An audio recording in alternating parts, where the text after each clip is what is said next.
Today I want to review the first movie which came in 2008, Iron Man. And Iron Man is first movie in big Marvel universe. Today we have 2024 and there is I think several, maybe 20, maybe even 25, 30 movies about heroes from this universe, from the Marvel universe, and it began with Iron Man in 2008. Iron Man is played by Robert Downey Jr., and this first movie about a Marvel hero is. Because I'm honestly I'm not a very big fan of Marvel movies, because for me they are too silly, they are too simple to recognize them. But because of this big universe right now, because when you watch Marvel movies in chronological order, or in order which they were filmed and put into the cinemas, you have a wide big picture of this universe. Because when you watch, for example, only Iron Man or only watch one of these movies, it doesn't connect to you. It doesn't connect to you because you only see one story, one simple guy who is always defeating his enemies, and he always survives. But when you watch these movies consequently and in proper order, you see that this is a universe when all of these heroes exists. So it is not like, for example, Iron Man exists only in his world, Spider-Man only in his world, and Captain America in his. So they are all connected, and it usually ends in a big Avenger movie when you have many of those heroes in one movie fighting one almost omnipotent villain, almost impossible to defeat. And Iron Man began this trend. I suppose none of Marvel producers and CEOs suspected that it will be such a blockbuster, and almost all Marvel movies are blockbusters. When you see Avengers. And their earnings. So the Avengers, we have right now 4 movies about Avengers, because Avengers is a movie which ends a big part of plot, and it usually is with multiply heroes fighting some great or ominous evil. So Avenger movies are probably top earned, top best box office movies in the world. So we can see that people like Marvel movies, and they like them very much. And Iron Man is because right now we have I recorded in the beginning of September 2024. We have 3 movies about Iron Man, and first movie was that Tony Stark is a brilliant prodigy, is a brilliant entrepreneur, but also a manager, a CEO, and his company is producing new technological advanced weapons for US government. But Tony is captured when he was in Afghanistan. He is captured by the Taliban warriors, Taliban fighters, and but one of these let's say scientists working for Taliban helped him save his life, helped him, and because Tony was severely wounded, he must implant him with some core, with some engine, and so the first costume of Iron Man was also created. And this costume, this armor of Iron Man was very crude, very simple. But it was the beginning. It was the beginning. Tony Stark as Iron Man, because in Marvel universe we have mostly two types of heroes. So heroes with abilities, which they were born on, they don't remember not having them, and heroes who are normal people, but because of the advanced technology they used, they have, for example, armors or weapons or abilities, which make them heroes, which make them very powerful. And Iron Man is one of those who is still a brilliant but simple, normal human. But because of his armor and his genius, his upgrades to this armor, he can be named a hero. And in this Iron Man, it's very important because for me, Marvel movies about heroes have one main disadvantage, and this disadvantage is that they are very simple to predict, and also very simple in retrospective to normal life which we live. So, for example, rarely a superhero dies, and rarely it has severe consequences for him.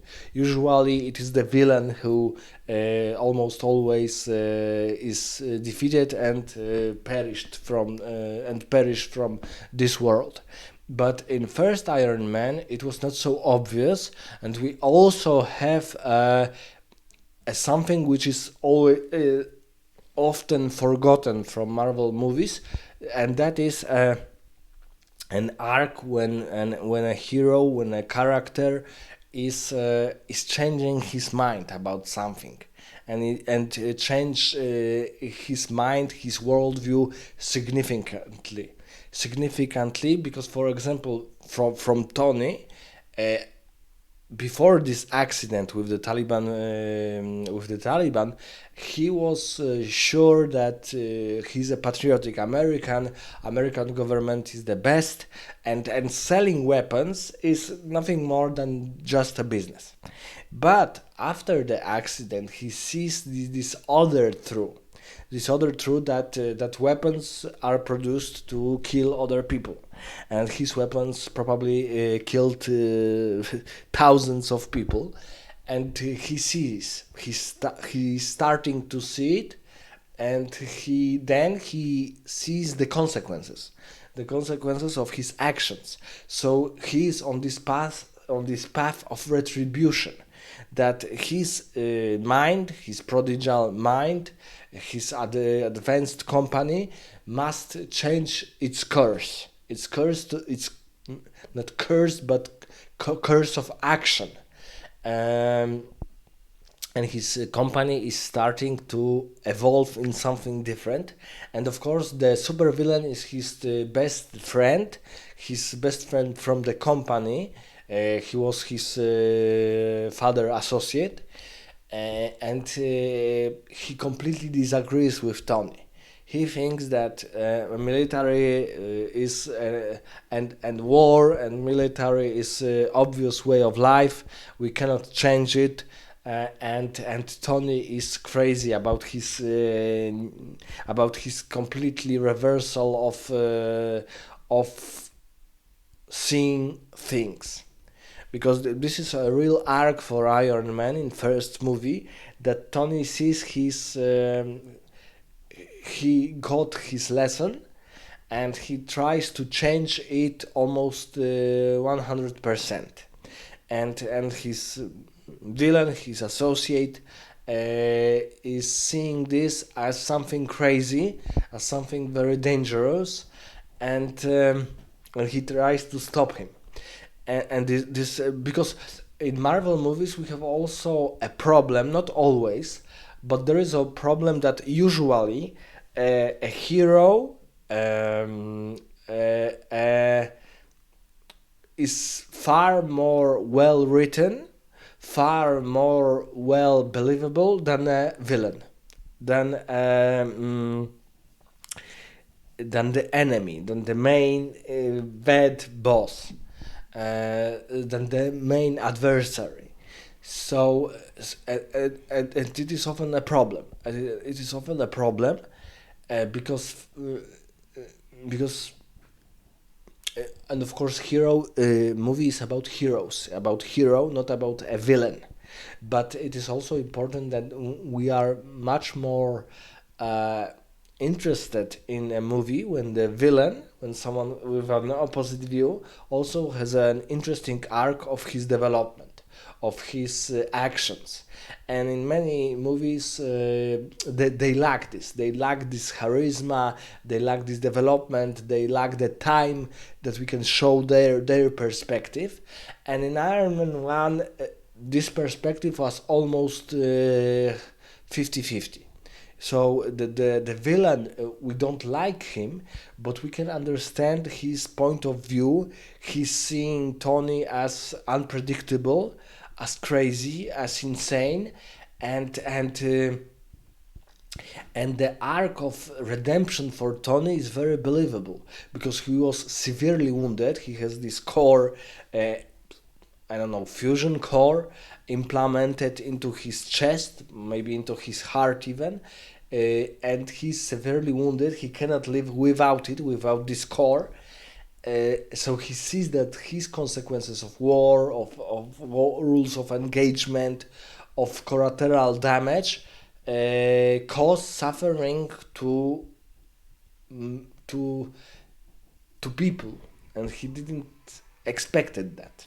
He was very naive, I think. He only thought about money and success and fame.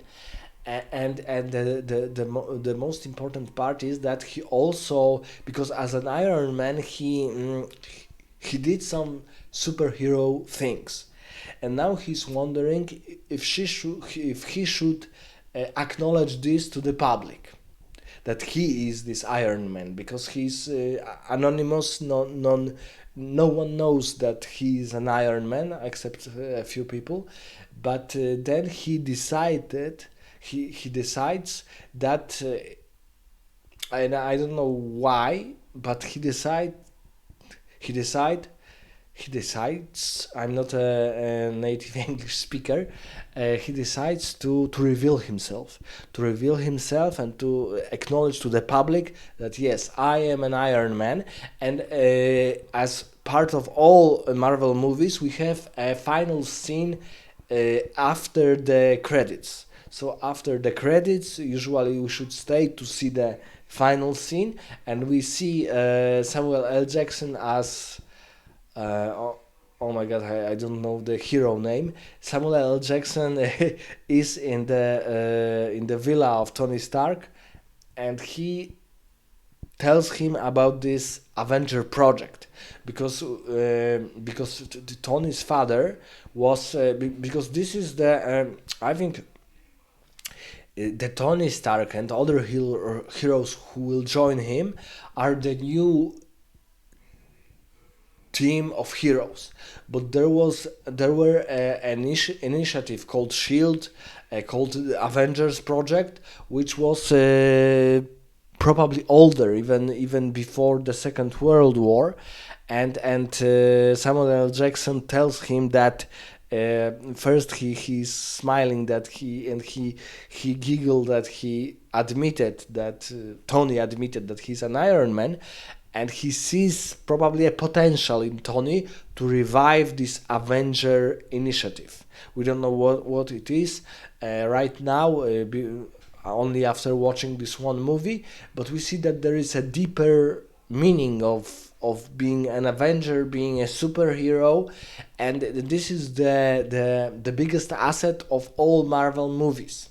That then, for example, we have Star Wars right now bought by Disney, and we have many movies, many TV shows. Most of them are rather meek, rather lukewarm, but they create this much bigger universe, and when you have a big universe, you are more interested in things. So for example, in games, the most popular games right now are games which are constantly upgrading and create this one universe. So for example, in RPG games we have famous Baldur's Gate games, famous Dragon Age games, which are a couple, Mass Effect, also four games, uh, GTA games, which are not connected by the universe but by the specific of the game, but players like something which is bigger than only one game, only one movie, only one TV show.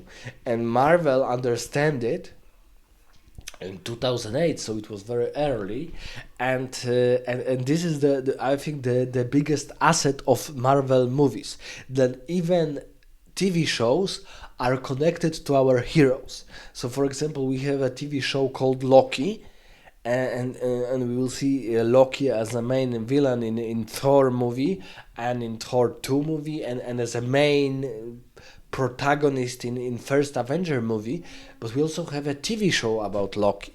So each of these heroes, even those who are only a deputy of a hero. So for example, we have a hero called Captain America, the first Avenger. The movie is called the first movie about Captain America, and then we have his henchman, his deputy, his second in command, Falcon, and then we have a TV show about Falcon. So even though these movies are rather simple and rather not very impressive about the development of the character, this development is still bigger, because we see stories about deputies of a hero. Each of the heroes, we have so far three movies about Iron Man, three movies about Guardians of the Galaxy, I think four, maybe five films about Spider-Man. So nevertheless, these movies are very simple in a story, in a fight between good and evil, very very simple. But because there are many of them, still this hero has some acknowledgement of his actions, of his deeds, of his changes, of his thoughts about many things. And this is for me the most interesting part in this big universe. I think this is they are still probably the best selling franchise, if we will count all superhero movies, and count them as an earnings. They are still not matched in by any other franchise or any other genre of movies. And they are I would say they are pretty simple, but still pretty good directed. So we have, for example, right now we have this very famous franchise game Borderlands. We have so far four Borderlands games, or even more, because we have Tiny Tina, and even an adventure game, Tales of the Borderlands, two games from this genre of adventure games. So Borderlands is growing as a universe, and we have we have a movie which was probably it occurred in movies about 1 month ago. It was a big flop, and it was a big flop, and I think that many fans are mad that so good franchise as Borderlands was directed in so poorly manner. And Marvel movies, I didn't read many Marvel hero comics, because they were created in the 50s, in the 60s by Stan Lee and other writers. But I think that movies are even better than the comics. They are even better because they show the development of the heroes better than in the movies, than in the comics. I didn't read much of them, but some. And I think that this is even a better idea, and of course for a wider audience. We have, for example, right now Disney bought Fox, and so they have now rights to the Alien universe. And for example, we had a new Alien movie, which I think I didn't watch it, but I think it's Medicore, and I will do a review about this movie. But we see that which is a good thing, which is a proper thing, that even big companies see that if something is good, we should recognize it and improve it and produce more of it. And we see that Marvel movies are the biggest one universe franchise, I think, of all time. Because movies in the cinemas are usually single stories. So, and of course we have I don't know, there are some movies which Fast and Furious 9, 10, so there are still, they can be movies, for example Terminator, 6 films, but the Marvel films are connected to each other, more or less. And unfortunately, if you watch Marvel movies, you should watch all of them. And the best way to watch them is the way they were put into the cinemas, because they are not always chronologically the same. So, for example, it's not a good idea to watch Iron Man 1, then Iron Man 2, then Iron Man 3, and then Thor 1, Thor 2, Thor 3. No, the best way is the way they were put into the cinema.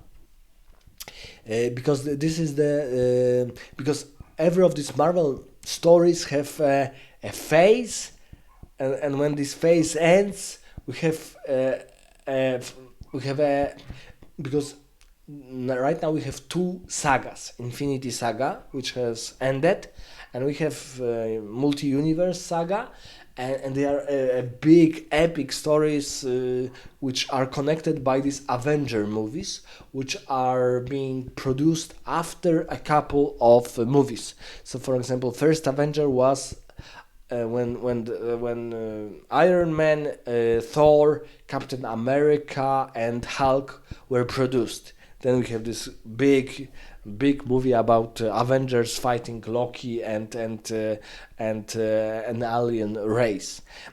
So as I mentioned, Iron Man is first.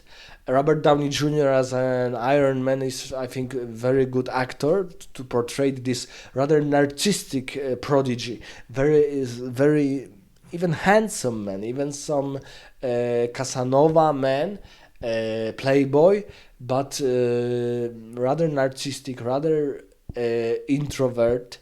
Uh, but even though he's introvert, he likes when the people admire him, and I think that first Iron Man was very, even though it was simple, it was very believable by the actions of the heroes.